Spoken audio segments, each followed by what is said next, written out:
It's time to talk thoroughbred horse racing once again on Prime Sports Network. Jon Hardoon and Chad Summers, of course, along for the ride. How's it going, John? Good. How's it going by you? Raining, just like it will be in Arkansas on Saturday. It will? It's going to rain all day. How's it going, Chad?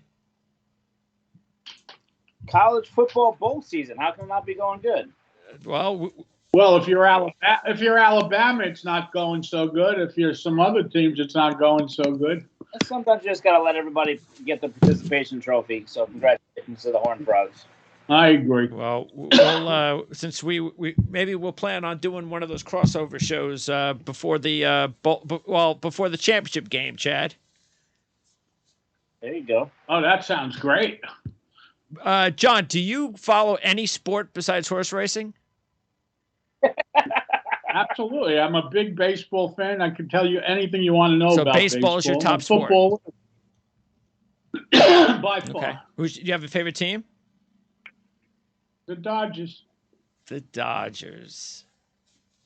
Yeah, they did a good thing today. They signed Jason Hayward. The only problem is it's about 9 years. Jason Hayward? Is he still getting over-bloated contracts? There's like $20 million left on it that I think the Cubs are paying or somebody. The Padres went and got 4 superstars. The Dodgers got Jason Hayward. Okay. So, nice guy. Is getting Jason Hayward at this point almost like watching Major League 3 back to the minors? Yeah, exactly. That's a perfect. I hope they didn't give him the same amount of money that Bellinger got. They signed him to a minor league contract, so he gets the minimum because the Cubs are paying his contract anyway. They're still paying him. Too old. Younger than the starting pitching staff of the Mets, I'll tell you that much. Yeah, that was the dumbest $84 million until the $84 million for 2 years for who? Think about it. The Mets? Justin Verlander. Oh yeah, $84 million. Talking about getting old. Yeah, and then the next day the Phillies go and give that guy 11 years. 11 years. You don't give 11-year contracts in anything, Turner? Much less space. Yeah, and then I know one thing in horse racing, we're on a month-to-month contract as trainers. If you're lucky. If you're lucky, you're on month-to-month. You know, the reason why I think horse people like baseball so much is because you're rewarded for mediocrity or less than mediocrity. If you hit 300. You're going to the Hall of Fame in baseball. Right. That's losing 7 out of 10 times. Right. If we lose 7 out of 10 times, we got fired after the 3rd time we lost. That's correct. So it's just a little bit of a different philosophy. Well, I mean, the only thing that really rubs me about baseball is they still don't have a salary cap. So. Yeah, that's just completely stupid. unfair. Exactly. Well, that's horse racing. I would love to sign up for every trainer and owner to have a salary cap. That would be fantastic. Yeah, right. Yeah, that would be great. Meanwhile, Greg, the two teams that had like the smallest payrolls made it deep last year. The Phillies and some other team. They made it like It happens, All doesn't always mean anything. No question. All right, so last week we had the race at Del Mar was the Hollywood Derby. What'd you guys think about that race? Who won? Who won that race? Buddy McCarthy. Oh yeah. Oh, look, it was a good race. It was a close race, and I think hold it. Timeout. Pratt gave an uncharacteristically bad ride on Witt. He was 5 wide the entire race. How the 10 horse ended up inside of him and on the rail is beyond me. How do you really feel about it? What? How do you really feel? I mean, you're betting Pratt. You're expecting to get a Class A ride. That just was not one of them. I mean, listen, everyone has a bad game or two, but that was just a bad race. It was a bad ride. Witt finished in 3rd? Yeah. Yeah. And I had the 10-7 exacta. No, they're not. The 10-9 exacta. That damn spy catcher ruined a big exacta. Yeah. That's bad. And that's Bycatcher. Well, remember, that's the horse we talked about that had good sheet numbers but had never won. Oh, he was a maiden. That was a maiden running against winners. Still hasn't won, but that was still a good second place finish for a 35-1 shot. Has never won yet. It was an excellent selection by you, Greg. You're doing something right. Well, like I said, anything I do reflects on you. Oh no. Okay. All that could be good. That could be all the positive stuff.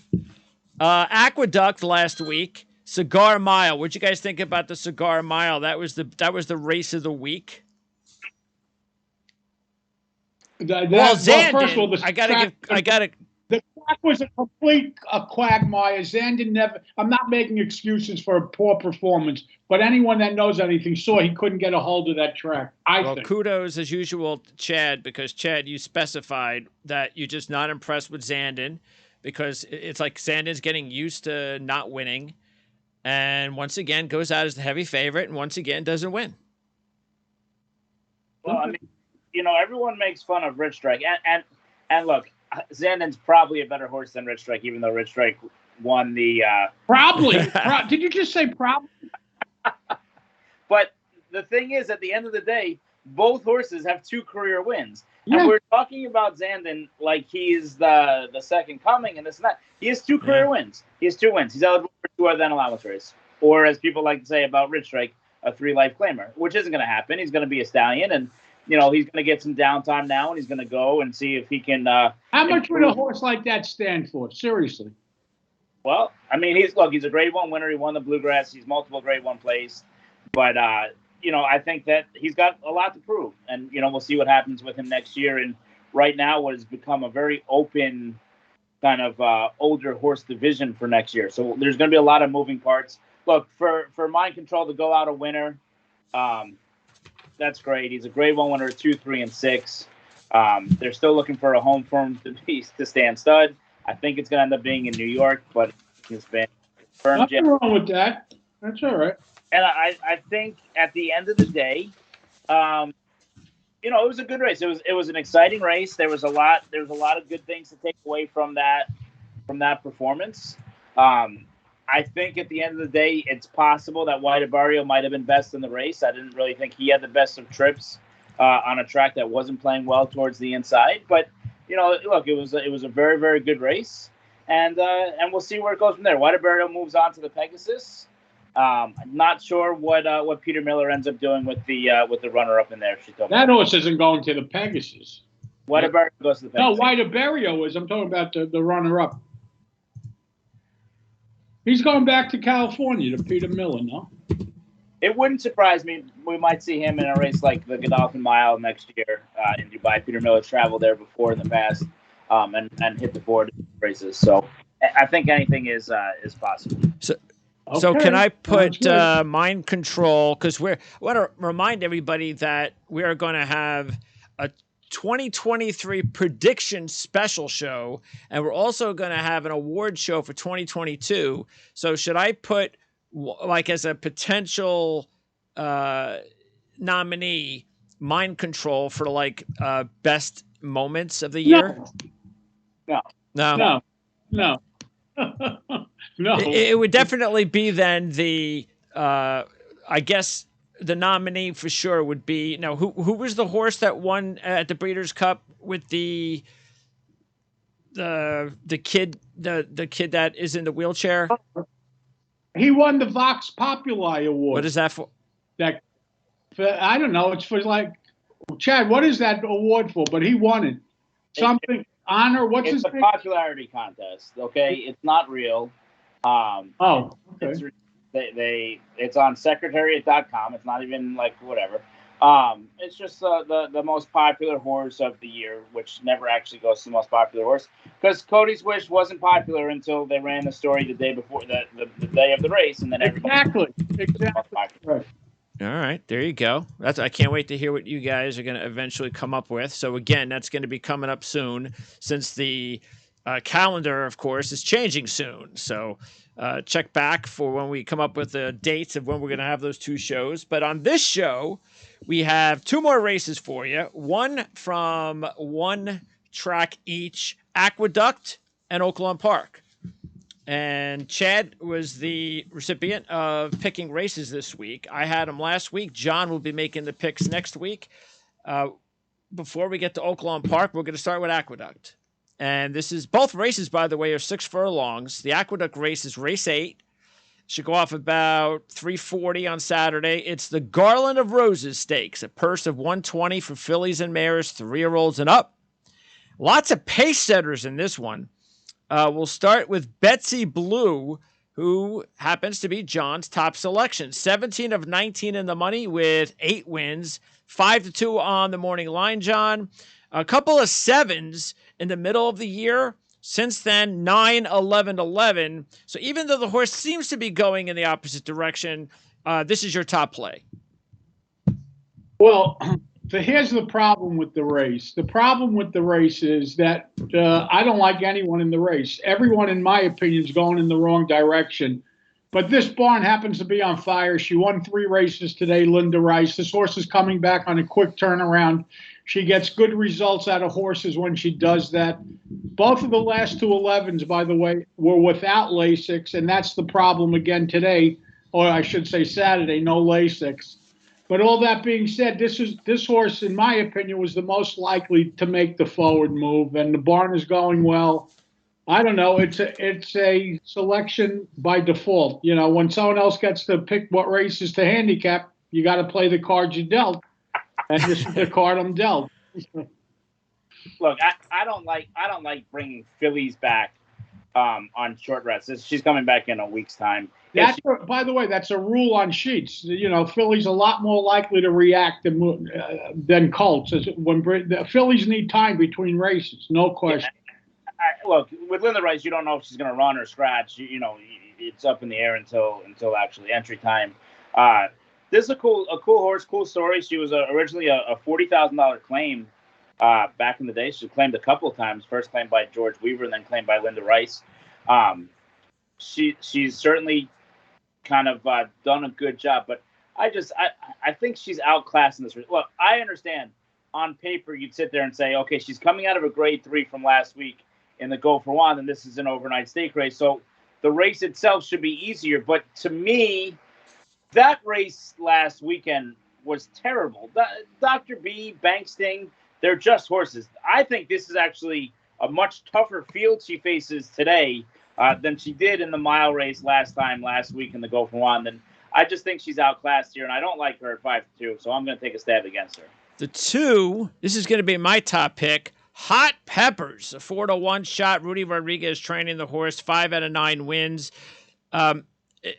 Look at this horse. They always, you know, I like the consistency really this year. It's had just one bad race. That was at Tampa. Maybe didn't like the track. Other than that, you know, a lot between 11 and 15. So I agree with you, John. It's not like there's any horse that's just completely stuck out for me. So I just decided to go with a horse that looks pretty consistent, trained well, you know, good trainer. The only thing I'm a little bit unsure of is what happened at the end of the race last time at Saratoga. Seemed to kind of fall back there late. Well, they went 21-44. She was flying. She had to stop. Okay. That's why she stopped. You know, listen, it's not a bad pick because, again, she could run the same 11 that the one horse could run, and you're getting 4-1. It's not the worst idea in the world. I just wish the barn was doing a little better than they're doing. They did win a race today, though. Well, I mean, look, I like this horse. She's a really, really cool horse, a fun horse, one that came as a private purchase out of Gulfstream Park, originally trained by Ronald Spatz. But this is a filly, to me, that needs the lead. We saw last time that she needs the lead because she only knows one word, go. And I don't think she's fast enough to clear. I mean, there's other speed, legitimate speed in this race. I do like the freshening. I like the idea here of pointing for this race. They thought it would be a little bit of an easier spot. She's been training well and training consistently for Rudy Rodriguez.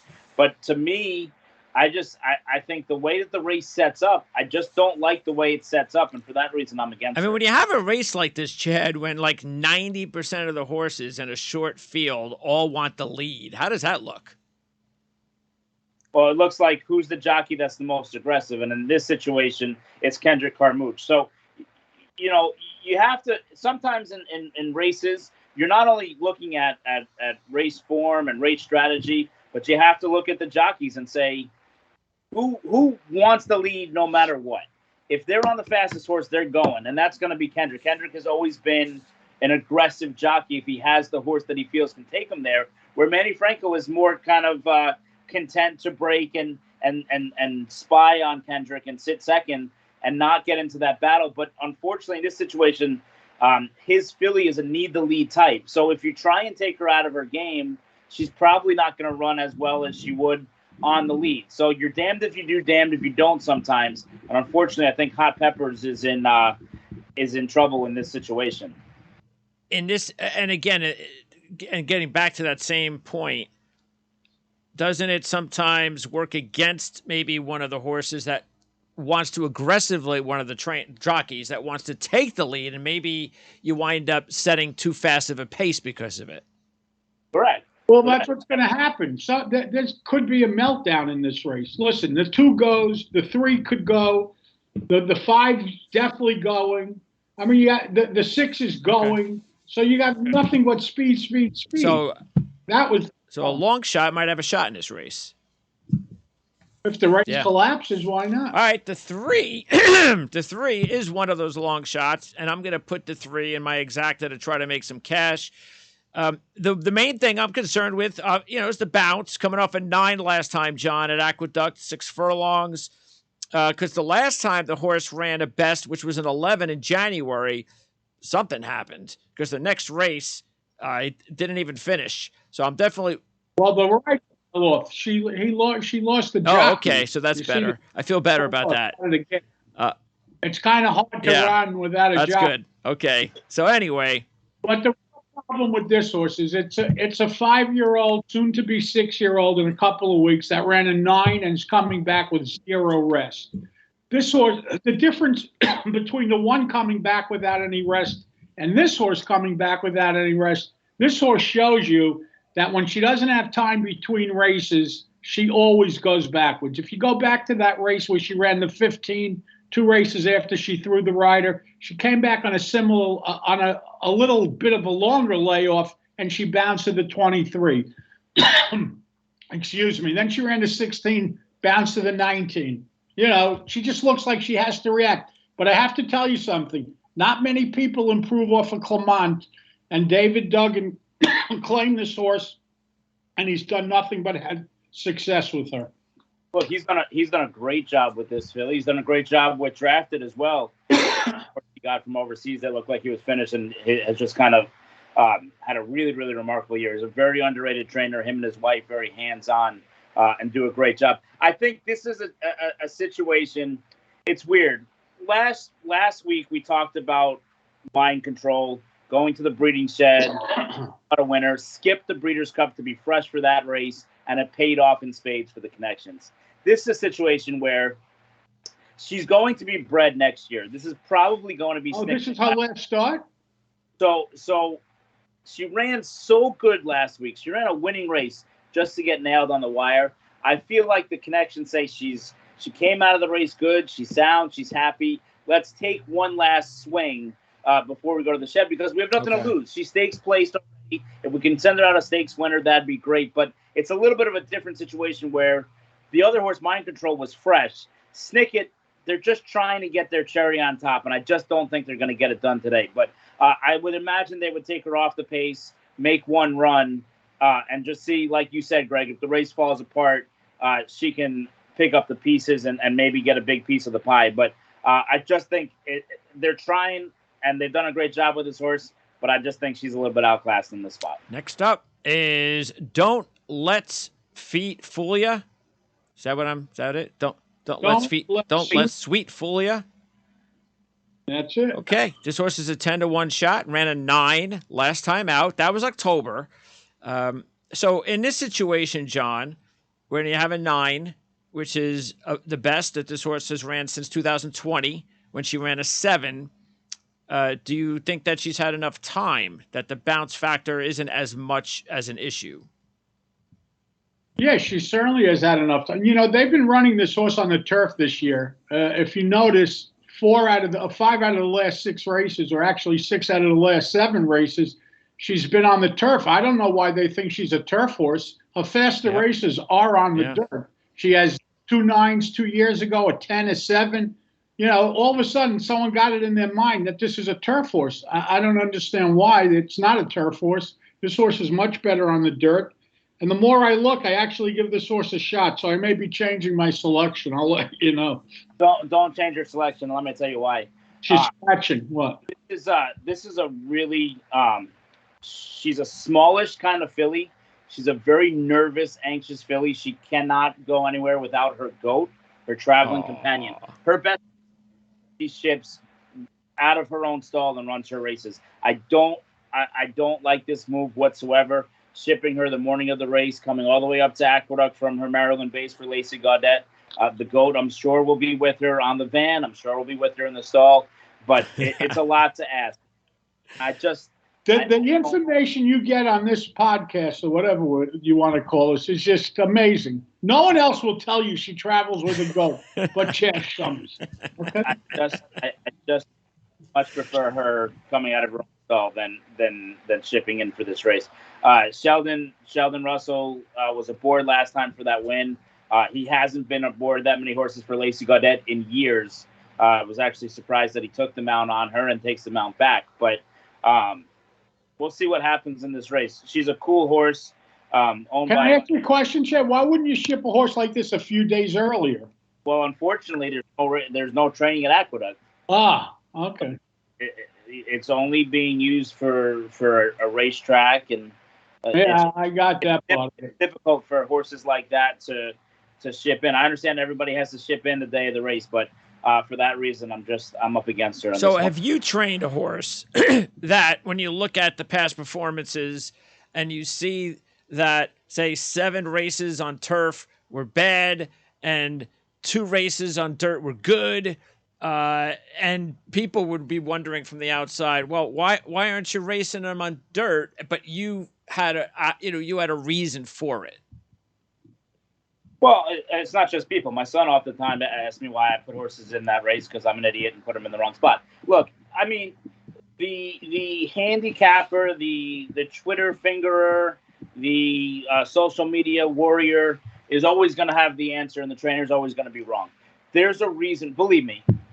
More times than not, whether it's the trainers or the owners or whoever is involved in making these decisions, there's a reason behind their madness. And sometimes it doesn't work out. No, there's not a better example than Cigar, who's one of the greatest horses of all time, that was super first time out on the dirt. They switched him to the turf for nobody really knows why. Came to New York eventually with Bill Mott, ended up on the dirt, and the rest is history. Won 16 races in a row on the dirt and was one of the greatest horses of all time. I was at Delmo when he lost. That's not a surprise. I don't seem to ship well, Chad. but it's just one of these things. Look, she's an older filly at this point now. They put her through the January sale last year. She went through her conditions on the dirt. Sometimes the grass races are a little bit easier on you. Physically, you don't have to exert as much energy. So for a smaller typey kind of horse, that's something you might want to take a shot at. If you run okay, you say, hey, we were this close. The old but. If this would have broken our way or would have got a little hole, then we could have won the race. So let's try again. And a lot of times with horses, sometimes if you don't want to ship them, like this filly, you don't really want to ship too much. You saw she shipped the Turfway, didn't really work out very well. The whole thing is sometimes you want to run in the races you can run in out of your own backyard. And if that means a change of surface, then so be it, because you sacrifice the change of surface rather than having to necessarily make the change of location. All right, next up is the 5, the favorite of the race, Smash Ticket, 2-1 shot. And Smash Ticket had the kind of bad ending that my horse had last time out. Other than that, the previous 3 races this year for Smash Ticket was a 9, a 9, and an 8. No other horse has those kind of sheet numbers in succession, John, like Smash Ticket. I hate this horse. And I'll tell you why. The three bad races that this horse has, the 17, 21, and 22 this year, all three of those races have something in common. They're all without Lasix. No Lasix. The 13 last year, which was a top, the 2 9s this year, and the 8, all are with Lasix. True, last time she came back a little sooner than she usually does, but this one's going to be the big favorite. And her 3 races without Lasix are the worst 3 races of her life. As a matter of fact, they're worse than anyone else in this race has ever run. No one's run a 17, 21, and 22. This horse has, all without Lasix. Can she win? Of course she could win. But I found a reason to bet against the horse that's going to be 4 to 5. Well, I agree with Jonathan. The only question I have for her is she's been so brilliant. And, I mean, the Pimlico race and the Saratoga Allowance race, both of them were just, eye-catching. If she can clear with Kendrick, and that's the big if because there's so much speed in this race. If she can clear with Kendrick, since she can get a breather, which I don't know that she can, but if she can get a breather, that sometimes will help her from... Chad, who's letting her get the breather? Hot Peppers? Or, I mean, which one of these speed horses is just going to concede to her? I guess it could happen. It's, sometimes in a race, and we've seen this millions of times, when a race is loaded with pace, nobody goes. Yeah, we see that all the time. Exactly. I know that Kendrick's going. There's no doubt in my mind that Kendrick's going. No question. So she's not my top pick because I think there's too much speed in the race.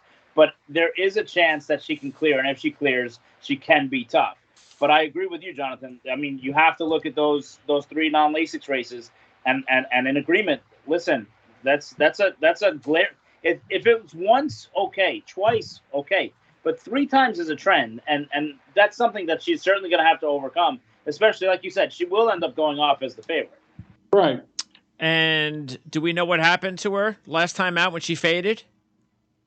Yeah, she had no Lasix. She was coming back close, and she bounced off the 8. I think she bled. Oh, okay. Yeah, I think she bled too.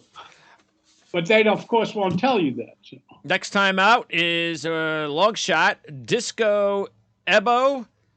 This horse is pretty slow, Ebo. This horse pretty slow. Last 2 races were her best 2 races. She's never done back-to-back 13. She won both races. She is 20 to 1. So maybe this is one of those horses that could benefit from a hot pace. But other than that, pretty slow compared to the rest of the field. Right, John?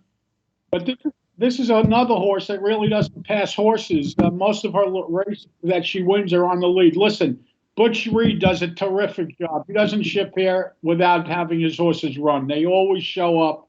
But this one just looks a little slow. And, I know she's running stake races and she's earned $300,000, but she didn't run any numbers in doing so. She has a license to get better. She's only 3, soon to be 4. But I think Saturday she's probably going backwards. Look, first of all, Butch Reed should be given a plaque and a statue of the stallion Wajilia because he's had more success with this stallion than anybody in the history of life. Okay, some people do good with Tappets or Medaglia d'Oros or whatever. Butch Reed and Wajilia, for whatever reason, are a match made in heaven. He's done a very, very good job. He won the Go for One last week with Dr. B. I don't necessarily like Eric Cancel on this horse because her best races come when she's forwardly placed. By the way, there may be a change. There may be a change. He went down today. I don't know if he's okay. He fell off a horse. Eric Cancel is not one that gets one out of the gate very, very quickly. I think she's outclassed. I think she can be a minor pace factor. But I do think, like Jonathan, I think others are better in this race. And then the last horse in the field is Chad's top pick, Begine. All right. Begine, 3 to 1 shot. Coming off a 6 last month at Aqueduct. First time with the new trainer. So that's something. But bounce, aren't we seeing bounce here, John? Well, I don't bet fillies off of 6s without any rest. You can make a case that last time was first time for this barn, and the guy got the 6 out of her, so maybe she's a new horse. Listen, she's bred to be good. She's had a gun runner and everything else that goes with it. That why are they putting blinkers on off of the 6? That's the problem I have. Look, she should have gone by the other day. Why she didn't go by Rosa Veloce, I don't know. I think and when you run a 6 and don't win, that hurts. Yeah, I mean, you get a number like that out of a horse you're supposed to cash. To me, I think that's unlucky. Look, yeah, okay, could be. This is a homebred, okay, for owner Charles Matzis. He's been in love with this filly from the beginning. She RNA'd. She did not sell. She was at a yearling sale. He kept her for $230,000. They break her. They took her to a 2-year-old in trending sale. He kept her again for $340,000. He believes in this filly, and I believe, like Team USA in the World Cup, that we will win. And for that reason, my phone falls down. For that reason, even though she lost in an other than allowance race the other day, and all these other horses are coming out of stake races, to me, she has 1 win. She's eligible for. This is the spot they found. Wow. Listen, I think that this filly is. First of all, not only do I think that she can win this race, and she will win this race, but the way that the race sets up on paper, she has the perfect running style, the absolute perfect running style. I think Dylan Davis takes over for Irad Ortiz. Dylan Davis is going to fit this filly to a T. I love the outside post. She can see what develops in front of her, and there's not a hotter stallion in the country than Gunrunner. So maybe Gunrunner gets, yet again, another stakes winner to his tally. In a sprint race, too. Wow. All right, picks time. Jonathan. I'm betting the 1 to win for my 100. Chad. I'll take 41 in place on Begin, and I'll make a saver wager, a $10 exacta box with smash ticket, just in case he clears. Hold on. So give me numbers. Oh, smash ticket? Okay, so you got 41 in place on the 7? Yes. The $10 exacta box, 5-7. No tries today? No supers? Okay. No. We're trying to go for a win this time. Serious. We got to catch Greg. He's way ahead of us. $8 exacta box, 235. There we go. $8. What is it? $8 exacta box, 235. 50. That's 48. And then 52 to win on the 2. Woohoo! 52 wins. All right. Now we turn the page to Oaklawn Park. We haven't done Oaklawn Park in a while. Across the country. As a matter of fact, we probably haven't done Oaklawn since the Triple Crown races. How about the Arkansas Derby? Some horse Cyberknife won that race, I think so. Oh, yeah. Oh, okay. Ring the Bell Stakes, a $150,000 purse for 3-year-olds and up. It's another 6-furlong race that should go off about 4:18 Eastern on Saturday. So this will be after the race at at Aqueduct. Keep in mind, though, the forecast is for rain. So that's the current forecast. Basically, it just says rain. It doesn't say anything else. All right. Rain, a little rain, sprinkles, well, usually drizzle. when it says rain, then they're serious about it. And when it rains, it pours there. I'll tell you that much. All right, so we're going to have to take a look at the off-track for these horses. Flash of Mischief is the first horse at 7-2, coming off a 6 a couple of starts ago, bounced to the 14 in the Breeders' Cup Sprint. What do you think about Flash of Mischief, John? Well, at 7-2, by the way, if I recall correctly, Chad, correct me if I'm wrong, from last year, the guy that makes the morning line there, not so good. Am I right? Do I remember that right? I don't know if it's the same person as last year, but the morning line and the first click very, very, very often last year, yes. Yeah. Anyway, at 7-2, I don't want any part of this race because of this horse. If you cover the 6 that he ran at Remington, what does he really have? And not only that, the day he ran the 6, the outside was the place to be, and this horse was drawn from the 9 post. I don't like him. I mean, he could certainly move forward. He goes back on Lasix today, which is certainly a plus. But at 7-2, I think we have better options. I'm going to give you guys a little tip on Oaklawn Park. Awesome. Okay. For whatever reason, it's a short stretch at Oaklawn, and you would think that front runners do well there. But the thing that you have to know about Oaklawn Park is it's a very deep and demanding surface. They cannot put any chemicals. No chemicals. It's like a holy land there or something. Correct. So it's a historical monument, whatever you want to call it, whatever. They can't mess with it. Horses have to be extremely fit to go over it. If you see first-time starters and they have 1 5-furlong workout, they won't win. I remember the 1 year I worked there, I was working for a guy named Bernie Flint. We had 20 babies, and we thought we were going to just crush everything. And every one of them lost in the beginning because they weren't fit. We thought we had them fit, and they weren't fit. This also was surfaced very much like Saratoga. It's horses for courses. And if you see a horse that has a lot of success there, they'll normally continue on with that. And there's a horse in this race, and why I picked this race, that fits that mold. Flash of Mischief. My horse does also that I picked in this race. So. At the end of the day, Flash of Mischief is a very flashy horse.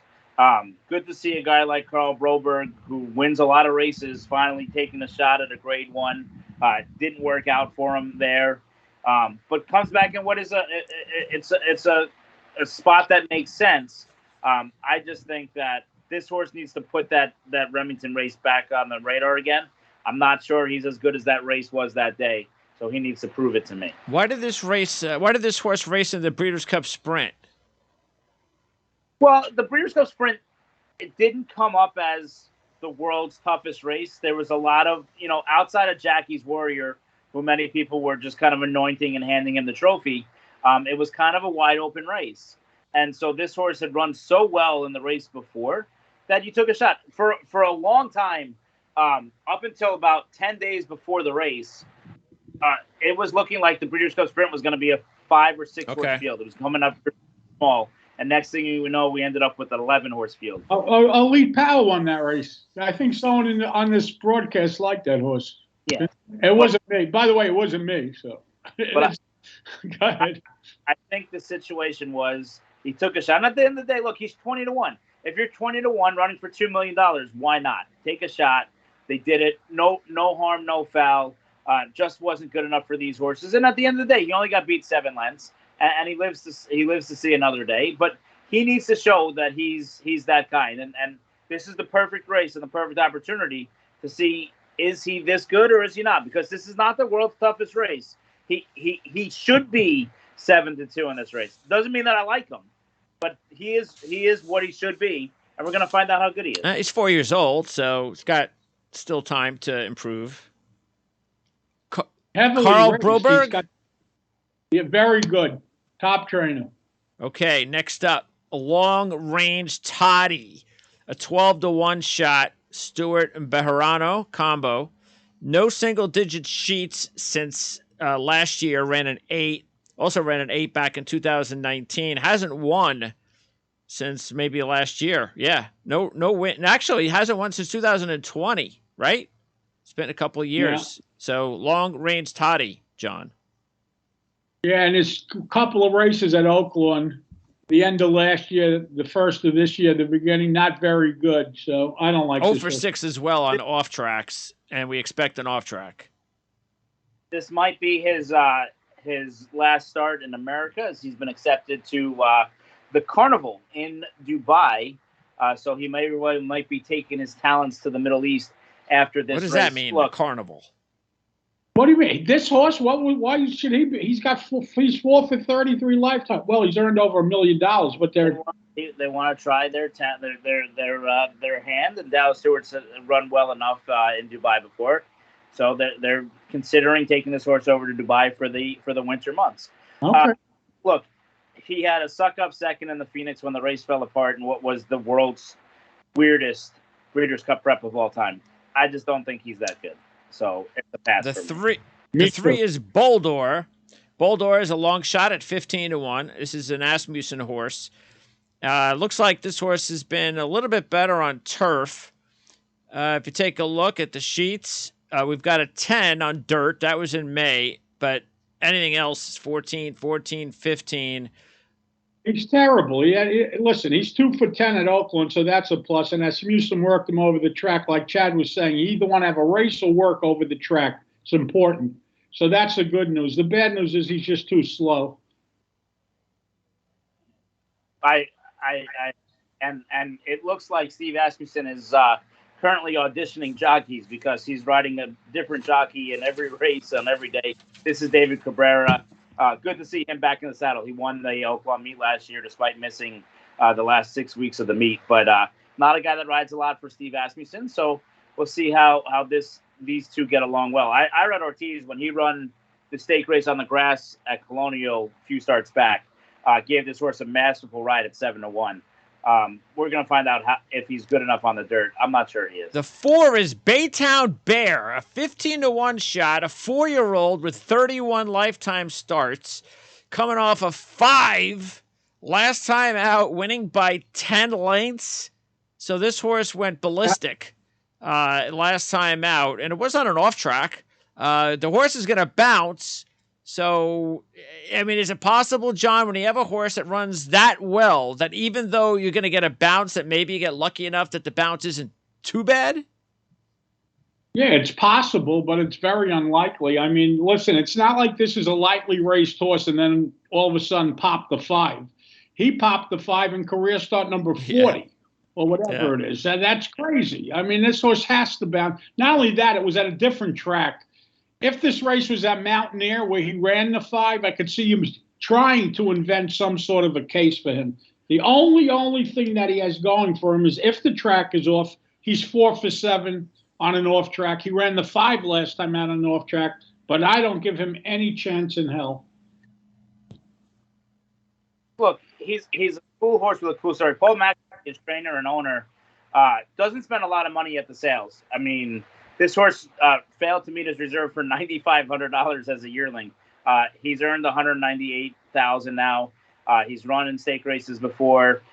He tries, but I don't think he's good enough to win this race. The 5 is 1 for Richie, a 4-1 shot coming off a 9 last time out. The good news is, if you take a look at those last 3 races, 12, 10, 9, 2 9s since April. That's nice. 3 10s since last March. So there's a lot of 9s and 10s in there, John, for 1 for Richie. How about 7 for 12 at Oaklawn? Chad was telling you about horses for courses. It applies here. 7 for 12, 2 seconds and a third. 10 out of 12 times in the money. Got time from the 9. He ran here earlier this year, and he ran 11 and 10. He's running at least a 9, possibly better. He's 4-1. This is a must play, in my opinion. Well, this is your guys' top selection. You're both going heavy on 1 for Richie. Are you concerned at all with the 1 for 7 on the off track? No, because the numbers are there. You see the 10s. You see, he's got the 12 was off the 10, so that's okay. He's fine on an off track. He's fine. Look, this is a trainer that doesn't get talked about a lot, and all he does is consistent as consistent gets. He's in Indianapolis a lot. He's been down at Oaklawn. Career, okay. Now let me just tell you something. In his career, he's had 2,000 career starters. Okay, 19% winners, 52% on the money for a guy that never ever gets talked about in Cipriano Contreras. He knows what he's doing. He's a very, very good, underrated trainer. And his nephew actually takes the call here. And Emmanuel Esquivel is Cipriano Contreras' nephew. So he's going to ride hard for Unk. And I love this horse today. I really, really am high on this horse. Me too. By the way, Chad, this kid's won on this horse the last 3 times he rode him. So. Absolutely. No, look, I think it's a good spot. Cipriano tends to do best with sprinters. This one would fall in that category. And look, he's run 9 times this year with 6 firsts and 3 seconds. I love consistency. I love a horse that likes to track. There's a lot to like here. And if you get 4-1, which I don't know that we will or we won't, but if you get 4-1, I'm just I can't see it. I can't. Because you're taking a look at the next 2 horses who are the other favorites. And Kavad, John, 2-1. This is the favorite.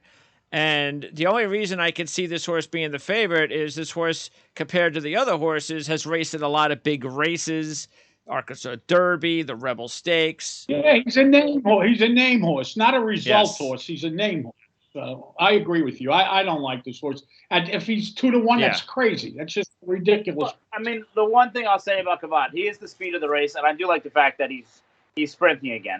Look, when they try to stretch him out, after they claimed him last year, and he was running in those races like the Southwest and the Smarty Jones and the Arkansas Derby. It's not what he wanted to do. He wants to sprint, even though he's bred to run all day. He's a 3/4 horse, and I do like the cutback. And Chris Hartman's another one that wins a lot of races, especially a lot of sprints. Nobody's really been hotter of the last 18 months than Chris Hartman, especially in places like Kentucky and Oaklawn. But I think this horse is a little bit of a phony because he needs everything to go his way, and when he gets headed, he seems to not have enough to hold on late. So I'm against him here, but he has been a really cool horse and a good claim. Look, he's made $489,000. I think he got claimed for $40,000 the end of last year. So kudos to the connection. I mean, the one thing that does look like, John, that could be in Kavad's favor sheet-wise, I see he went 21, 15, then had the 10. So the 10, best race of his career, big bounce. So a bounce was expected, bounce to the 12. And as you guys pointed out, those were the 3 races that he changed back to sprinting. So maybe the sprinting was actually working in Kavad's favor, and maybe we see another uptick from the 12 last time. Well, you could read it that way. His top as a 2-year-old was sprinting when he ran to 13. But that being said, he's 2-1, exactly. And if you cover the 10 that he has 2 starts back, does he have any numbers? No. I'm interested at a much better number, but not a 2-1. All right, and then the last horse in the field is Shadowlot. And Shadowlot has a couple of wins on an off track out of 3 races. A 5-2 shot with Asmussen, the trainer. No single-digit sheet numbers. Last time on an off track did run an 11. That was in March, coming off a 13 at Fairgrounds last month, John. No value at 5-2. I just hope him and the 5 don't hook up. I'm sure they may try, but the 5 is just faster, so it doesn't really matter to me. When you talk about morning line, this is one that kind of makes you go kind of, huh? So Shadowlot comes, I understand it's good connection. Steve Asmussen, Isaac Castillo going to spend his first winter in Oaklawn, really an up-and-coming jock that rode very well at Monmouth over the last couple of years. But, I mean, the horse was 7-1 last time out in the race at Fairgrounds, which was a very, very suspect group that was won by a Keith Stormer horse in Surveillance. He's 7-1 in that race. Why is he all of a sudden 5-2 off of that effort? It doesn't make any sense to me. I don't understand it. I have a lot. I know why, because it's the same guy that was making the morning line last year. That's what they just confirmed it. It's the same guy, Chad. I just if the morning lines were to hold, I would be. I haven't been this excited about a Richie since Rich Strike in the Lucas Classic to run second. I think. I love one for Richie here. I made him 50 to win in place. I'm a little bit more conservative than you, Jonathan, but I think this is all one for Richie here. I bet 100 to win on the 5. And I'm going to go 50 to win on the 1 and a $25 exacta box, 1-5. All right. Very good. Gentlemen. Thanks, yeah, appreciate it. Next week's going to be a lot better. So. How do you know? Well, I was taking a look at some of the races already. Oh, okay. I was just curious. I thought that's my responsibility. So, hell of a job, Greg. Oh, by the way, we want to remind everybody because we've kind of been hush on it so far, but don't forget, thanks icon, bottom of the screen. That's how you donate to the show. So check that out. And if you don't financially want to donate to the show, subscribing to the show is also excellent. You can share the show if you like it, and let us know what you have in mind. Because there are some. I know we had a couple of questions from last week. I should have probably led with that, but I just want to see if there actually anything that is. Just a little note there, Greg. Relevant. Any of my share is being donated. That's right. To horse charities. Friend, what is it, Chad? Old Friends and Permanent Jockey. Permanent Disabled Jockeys Fund. Right. And Old Friends for Retired Horses. And Chad is donating his to Old Friends. So keep that in mind to our listeners out there. Again, half of anything that is donated for this show on this channel will go to both of those companies. Yeah, charities. Charities, Permanent Disabled Jockeys Fund, and Old Friends for Retired Horses. Correct. The question actually came out from Caesar again, our Yeah. boy Caesar. What type of race conditions should we keep an eye out for during the end of the year?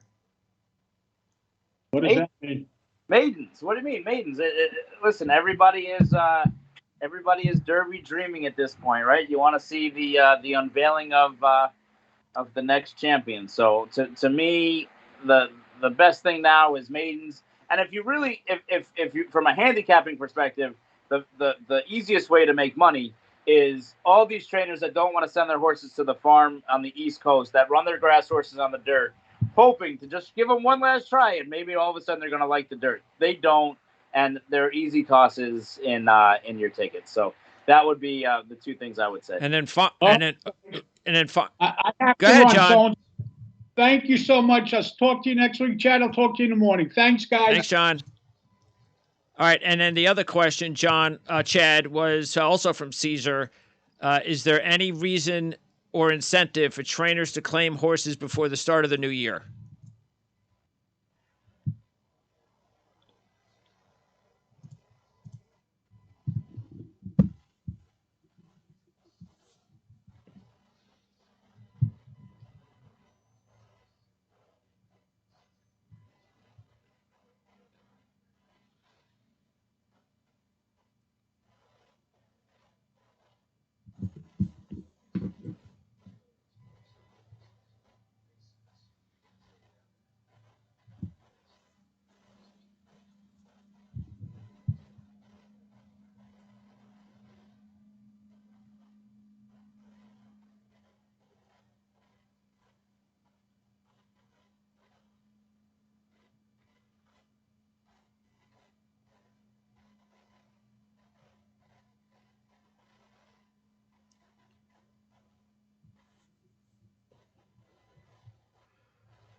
Okay.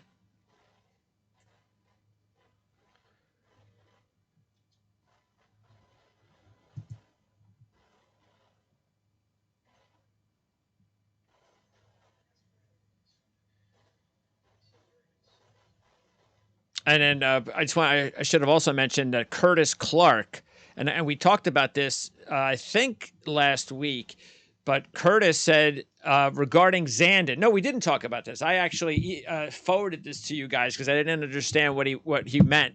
And so Curtis Clark was referencing Zandon, and he said, in this case, I agree with Chad. Dream Trips Show Doe Pony. That's why I emailed you guys. I was like, what does show Doe Pony mean? And you had said, well, they were referencing what you were talking about with Zandon. And it's interesting because, that is actually what, I mean, that was like spot on based on what we saw from Zandon last week.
Yeah.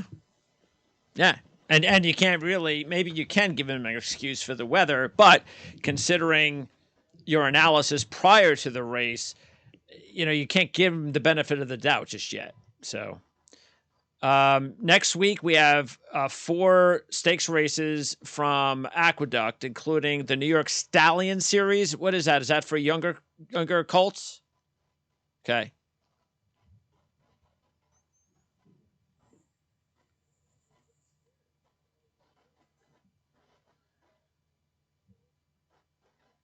Okay.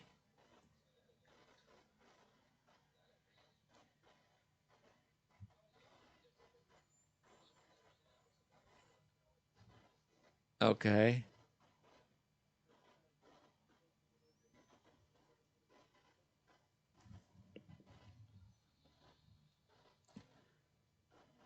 Oh, how great. Yes.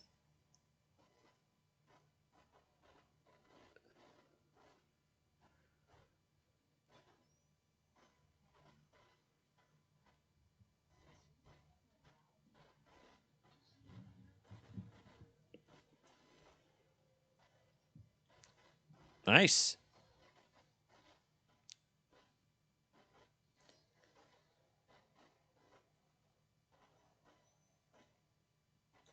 Yeah.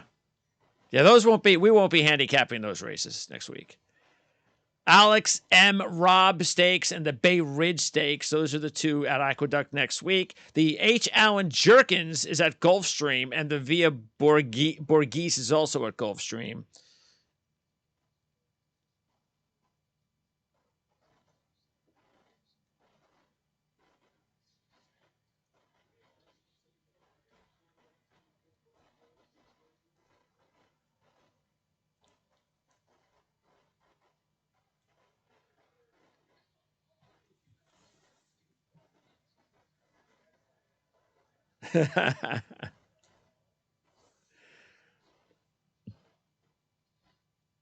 Oh, that's the bigger race, right?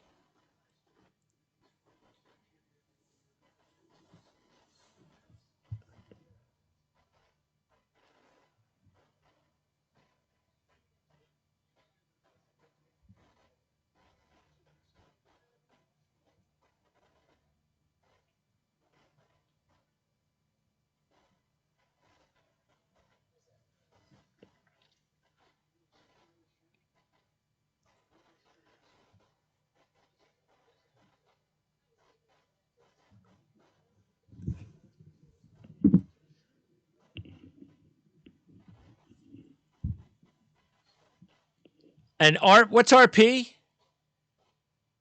I've never heard of that one before. Where is that?